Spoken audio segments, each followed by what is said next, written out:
I love the concept of Alice in Wonderland, a fantastical world where you could escape and daydream, but I also like things with a little bit of a darker twist, especially when there's some chic style and design involved. So let's talk American McGee's Alice Madness Returns. Hola, my name is X, and I like to experiment with fashion as well as talk about whatever the hell I want on social media whenever I feel like it. And in this video, it didn't win a popular video selection vote, but I've been watching a lot of retrospectives and reviews of American McGee's Alice, and I couldn't resist doing a quick video about it. And the agenda is pretty straightforward. I'm just going to give you some relevant context around the game and franchise if you aren't already familiar with it. But then, of course, you know how we do on here. We're going to do a fashion review of Alice's alternate dresses or costumes within the game because they are definitely serving us some style.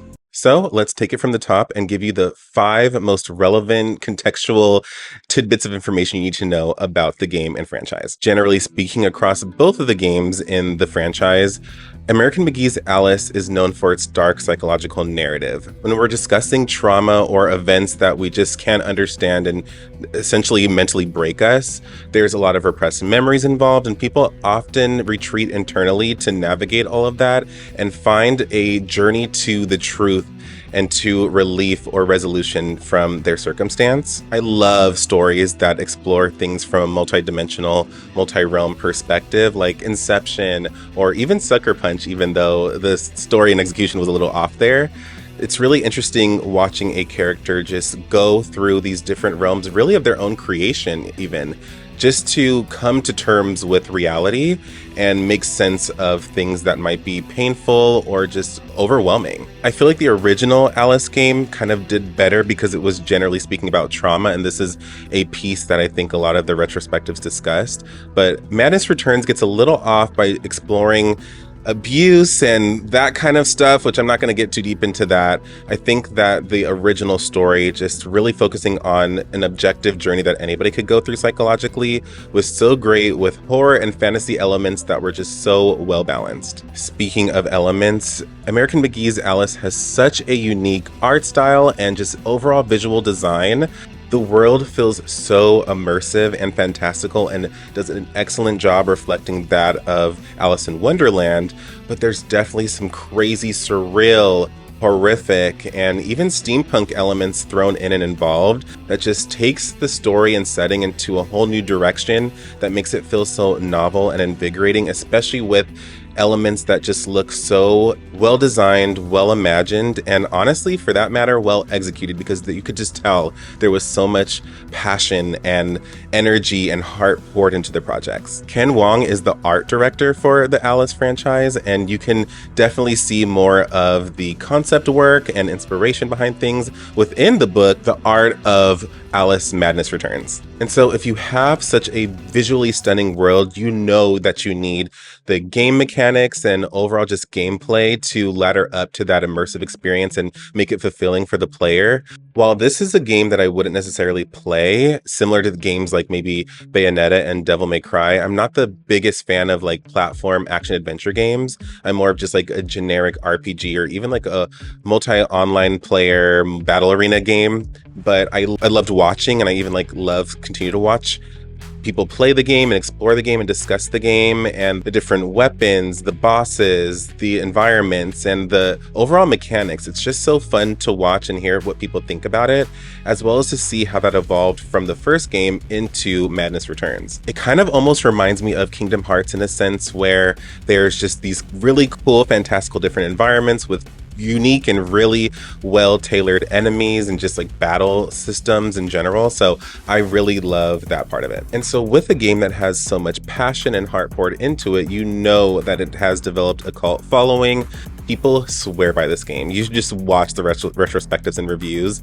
I love seeing how it impacted people's lives and even maybe how some people could relate to some of the elements within the psychological narrative. Madness Returns did get some weird critic misreception just because, like I was alluding to, the storyline goes into a weird abuse arc, which I think is a weird deviation from where the first game kind of netted out. But in general, people can look past that and just see the overall stunning product right before them, to the point where there's people still rallying for, I think, a third part, or at least a sequel to Madness Returns, which is Alice Asylum. But the franchise is currently in the clutches of EA, which it's remained sitting on the shelf, collecting dust, but you never know. Maybe something can spark the developer to jump into action and give the people what they want. And the final relevant piece of context that you need to know, which is the whole reason why we're doing this video, is the fun alternate dresses that Alice can wear, as well as the associated kind of battle mechanics or combat implications that those costumes have. They match the worlds perfectly, the different worlds that you travel to within the game. And I think even some of them have some special buffs or kind of qualities to them that can also influence combat and just how the player strategizes and navigates. I love when a smart developer can merge aesthetics with functional mechanics and just bring you an overall package that is visually stunning and scratches that gameplay itch. That was definitely a TLDR, but hopefully a little sprinkle of information that you didn't already know about the franchise. But let's get into the fun part and look at these amazing dresses that Alice is rocking in the game. Starting with her classic dress, we see all the different looks that she has. This one just feels so native and so natural. I like that there's these kind of different, I don't know if it's like zodiac or astrological symbols on it that have some deeper meanings, and you kind of see these across a few of the other dresses as well. And I think skull motifs are a big element, not a big element, but like a common element throughout the dresses. She has a bow in the back, and so there's a little skull there. And I love the boots. I think that they use these boots a bit too much throughout the rest of the looks, but I mean, hey, beggars can't be choosers if we're getting alternate dresses or costumes per level. So, and of course the bloodstains just give that extra dark twist, and of course the blue dress matches her blue eyes absolutely perfectly. The misstitched dress is also just like a fun mismatch, kind of thrown together look. I like that. I'm not the biggest fan of mismatch, I've said this before, but when it's done in a way like this, where we're getting multiple different patterns, just multiple different layers, and even some color palettes that aren't too far of a range from each other, that are kind of within a limited space, it definitely feels like it works, it's functional. I would have loved to see a different color boot here, or just maybe even at least some different colored stockings, maybe not the white and black, maybe like white and another color. But I think brown boots would have actually been really great here. This royal suit is so Princess of Hearts kind of situation. I just really love that kind of card design in the front. I almost kind of wish it extended a little bit to the upper body or the bodice of the dress, but I actually think that the bodice of the dress is the strongest part. We're just getting some great patterns. I love the red, and it looks like a brown, and it seems like there's even some gold elements even at the bottom towards the trim of the dress, just with that kind of checker design as well, which is why, again, I kind of wish we got some brown boots just to go with this overall style. Fortunately, there is some black in the dress, so it's still kind of coordinating pretty well. But I really feel like this is somehow very fitting for her, even outside of her classic dress. So I saw in the retrospectives or reviews that some people felt like the Oriental section was a little lazy and it didn't really do culture justice. It just kind of felt like some generic Oriental things kind of thrown in. But honestly, I think that this dress is so strong. I've constantly talked about in games where I just wish, I don't know if we want to call this a Western twist or just some sort of modern twist on those designs and aesthetics, and I think that this accomplishes it perfectly. This dress almost kind of gives me some Princess Peach vibes, because I feel like they played a lot with what her dress can kind of reflect or embody. If it wasn't as dark, I think that it would have started to lean a little like, okay, what's going on here? We already have another dress that occupies that territory. I just love the flowers, the pink. I just really love it overall. I think it's one of her strongest dresses. This is such a refreshing change for her. This is under the sea, which is, I wish we could have gotten some shoes. Because it's under the sea, she's barefoot, I get it. But I just love the kind of sea creature textures that we're getting here. And it feels definitely very ethereal, especially just with the way her hair moves in those levels. And on the back, instead of a bow, she almost has like the skeleton of a sea creature that has like one of those light bulbs on its tail. So you kind of see that hovering around her.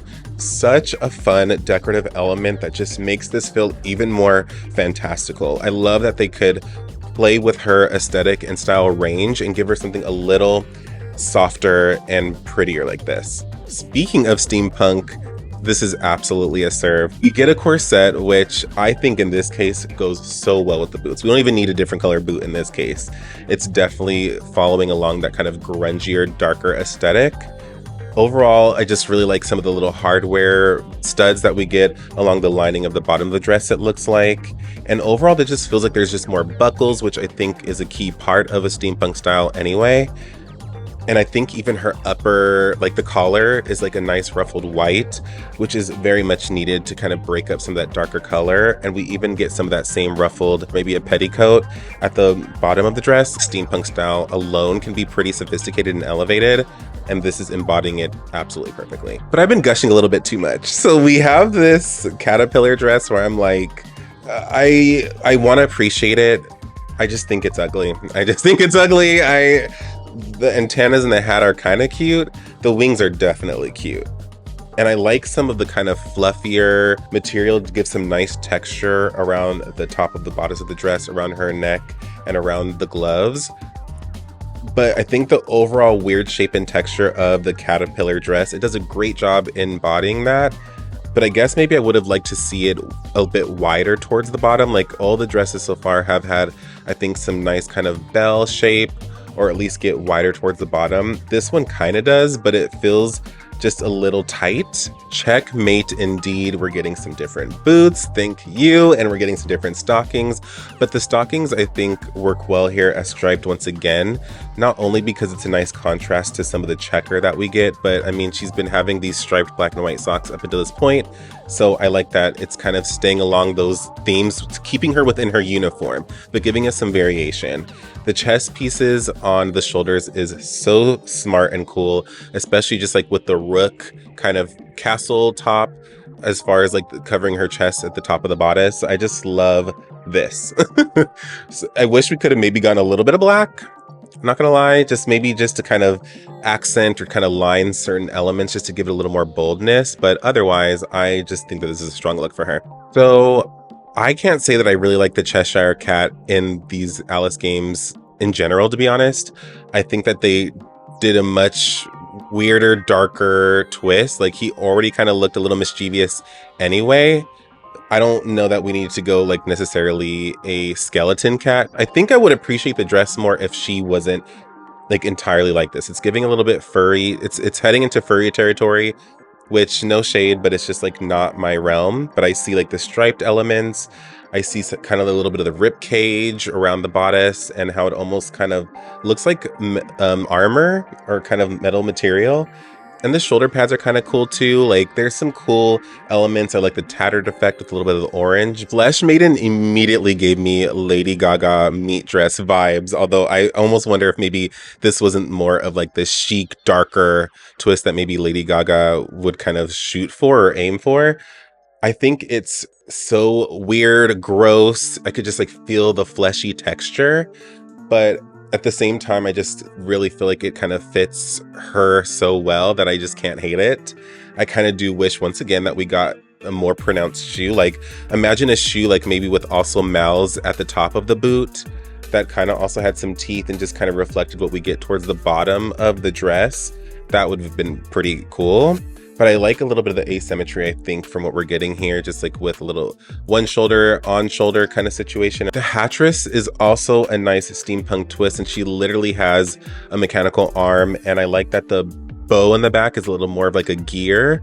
So I love that they played with those little common elements, keeping her in a uniform, but giving it so much great character and differentiation. I at least like that we got different stockings, but I wish we got different boots. I think maybe if the boots were even white or had some sort of white and black design instead of just the same boots, I could have gotten into this a little bit more. I did see an alternate dress where it was red and black and gold, and then like she had fishnet stockings and like brown and gold boots.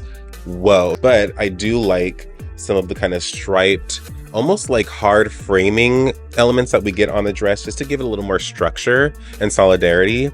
And of course, the top hat is pretty fun too. Late But Lucky is so great. I absolutely love this, but it's once again a little bit of the furry elements. Really, it's just the feet. Like, I love that we get a different kind of shoe, or at least some sort of element that goes around her legs, but I would have loved that could have just gone to a nice, polished, sophisticated boot, white boot all around. That just really would have taken this up so many more notches. But otherwise, the bunny ears are very cute with the top hat. I can't hate that.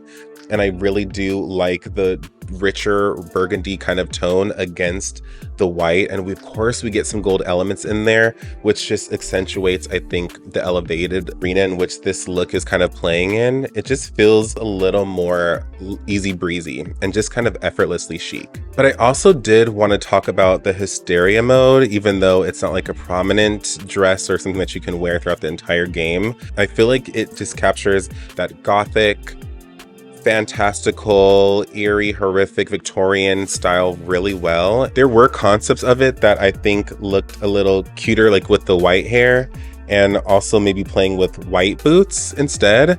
But otherwise, I still just think that like an all white look is actually really angelic on her, and just juxtaposed with the darker elements really gives an interesting visual. I definitely had to do this because if I'm sitting here watching all the videos, I might as well talk about it, right?